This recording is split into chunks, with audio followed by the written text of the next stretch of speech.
Cerita ini diambil dari kisah nyata. Pada akhir abad ke-18 terdapat beberapa eksperimen ilmiah yang terkenal dalam upaya untuk menghidupkan kembali orang mati. Salah satunya adalah eksperimen yang dilakukan oleh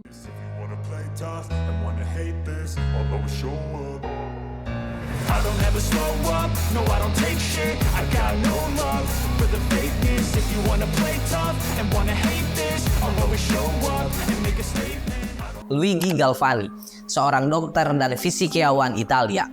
Galvani melakukan serangkaian percobaan pada katak dengan mengaplikasikan listrik pada otot hewan tersebut. Galvani menemukan bahwa ketika dia mengaplikasikan listrik pada otot katak yang telah mati, otot-otot tersebut mulai berkontraksi kembali. Dia menyimpulkan bahwa listrik memiliki potensi untuk menghidupkan kembali jaringan mati. Penemuan ini menginspirasi eksperimen-eksperimen lebih lanjut dalam bidang galvanisme. Seorang ahli anatomi dan ahli fisiologi bernama Giovanni Aldin melanjutkan penelitian Galvani dan melakukan eksperimen yang lebih ekstensif pada manusia. Pada tahun 1803, Aldin melakukan demonstrasi publik di mana dia menggunakan arus listrik pada tubuh orang yang telah meninggal untuk menyebabkan gerakan dan kontraksi otot. Dalam salah satu eksperimennya, Aldin menggunakan arus listrik pada tubuh seorang pria yang baru saja digantung mati. Dia berhasil menyebabkan gerakan-gerakan yang menyeramkan pada tubuh pria itu, seperti gerakan mata yang terbuka, gerakan tangan dan kaki, dan kontraksi otot. Namun penting untuk dicatat bahwa eksperimen-eksperimen ini tidak dapat dianggap sebagai upaya yang berhasil untuk menghidupkan kembali seseorang yang sudah mati.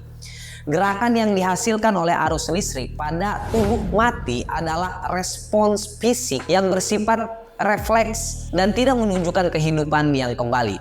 Sejak itu, eksperimen-eksperimen semacam itu tidak lagi dilakukan secara terbuka dan dianggap tidak etis dalam praktik medis modern. Pemahaman kita tentang kematian dan batasan-batasannya juga telah berkembang seiring waktu.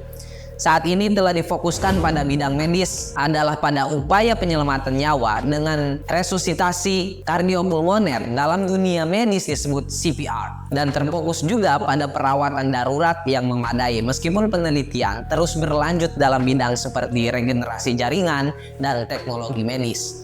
Menghidupkan kembali seseorang yang sudah mati secara ilmiah masih menjadi tantangan besar yang belum terpecahkan. Teman-teman, eksperimen misterius lainnya yaitu eksperimen reproduksi mamal cloning, yaitu merupakan salah satu peristiwa penting dalam sejarah ilmu pengetahuan yang terjadi pada tahun 1996. Pada saat itu, ilmuwan dari Institut Roslin di Edinburgh, Skotlandia, berhasil mengkloning seekor hewan mamalia untuk pertama kalinya.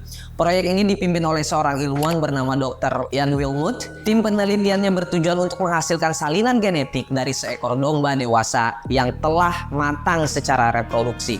Mereka menggunakan metode yang dikenal sebagai transfer inti sel somatik alias somatic cell nuclear transfer. Untuk mencapai tujuan tersebut, eksperimen dimulai dengan mengambil sel somatik untuk mencapai tujuan tersebut.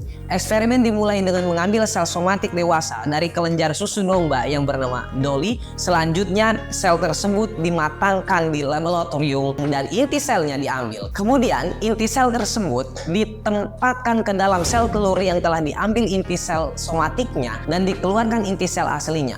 Proses ini dilanjutkan dengan memberikan rangsangan listrik untuk membantu penyatuan sel dan memulai proses perkembangan embrio. Setelah beberapa tahap perkembangan, embrio yang terbentuk kemudian ditanamkan ke dalam induk betina yang lain. Tanggal 5 Juli 1996, seekor anak domba yang dijuluki Dolly dilahirkan. Dolly adalah klon mamal pertama yang berhasil dilahirkan melalui proses somatic cell nuclear transfer. Ia memiliki materi genetik yang identik dengan domba yang menjadi sumber sel somatiknya. Keberhasilan eksperimen ini menciptakan kehebohan di dunia ilmiah dan masyarakat luas. Dolly menjadi ikon dalam bidang cloning yang membuka pintu untuk penelitian lebih lanjut tentang cloning hewan mamalia. Eksperimen ini memberikan pemahaman baru pada manusia untuk mengontrol proses reproduksi dan memanipulasi materi genetik. Namun perlu dicatat bahwa eksperimen cloning mamalia tidak selalu berhasil dalam setiap percobaan. tingkat keberhasilan yang rendah, dan masalah kesehatan yang sering dialami oleh hewan klon hasil percobaan menjadi tantangan yang harus diatasi oleh para ilmuwan. Eksperimen reproduksi mammal cloning telah membuka jalan bagi penelitian lebih lanjut dalam cloning hewan mamalia. Kemajuan teknologi cloning dan penggunaannya dalam bidang medis dan pertanian terus berkembang. Eksperimen ini telah membawa dampak signifikan dalam pemahaman kita tentang reproduksi dan manipulasi materi genetik. Begitulah ceritanya teman-teman. Di antara eksperimen misterius yang kita bahas tadi, ada satu lagi yaitu eksperimen Unit 731. Eksperimen tersebut merupakan serangkaian eksperimen mengerikan yang dilakukan oleh Unit 731, sebuah unit militer rahasia Jepang selama Perang Dunia II. Unit ini beroperasi di Prefektur Harbin, Manchuria, sekarang bagian dari Tiongkok, antara tahun 1937 hingga 1945.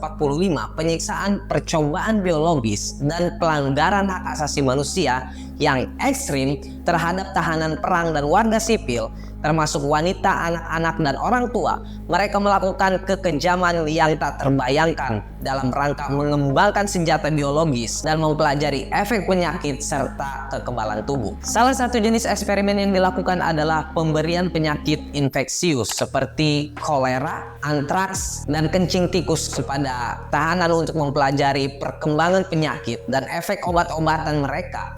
Mereka juga melakukan eksperimen pembiakan manusia dan hewan seperti percobaan menghilangkan virus penyakit dengan embrio manusia yang berujung pada penderitaan dan kematian yang mengerikan. Unit 731 juga melakukan percobaan terhadap suhu ekstrim dengan menjebak tahanan di lingkungan yang sangat dingin atau panas untuk mempelajari efeknya pada manusia. Percobaan lain termasuk pembedahan tanpa bius, amputasi yang tidak diperlukan, pemberian luka bakar, dan pengujian senjata biologis seperti bom bakteri dan bom serangga, dan yang lainnya. Selain itu, mereka juga melakukan viviseksi, yaitu operasi terbuka pada manusia yang masih hidup tanpa penggunaan anestesi untuk mempelajari sistem organ manusia dan efek dari luka parah. Tindakan ini mengakibatkan penderitaan yang tak terbayangkan bagi para korban. Eksperimen Unit 731 dilakukan dengan kekejaman dan sadisme yang tidak manusiawi. Ratusan ribu orang menjadi korban penyiksaan dan penderitaan yang tak terbayangkan selama eksperimen tersebut. Banyak tahanan yang meninggal akibat perlakuan tersebut, dan mereka yang selamat seringkali menderita trauma fisik dan mental seumur hidup. Setelah berakhirnya Perang Dunia II, Amerika Serikat memberikan amnesti kepada para anggota Unit 731 dalam pertukaran untuk akses terhadap data hasil eksperimen mereka.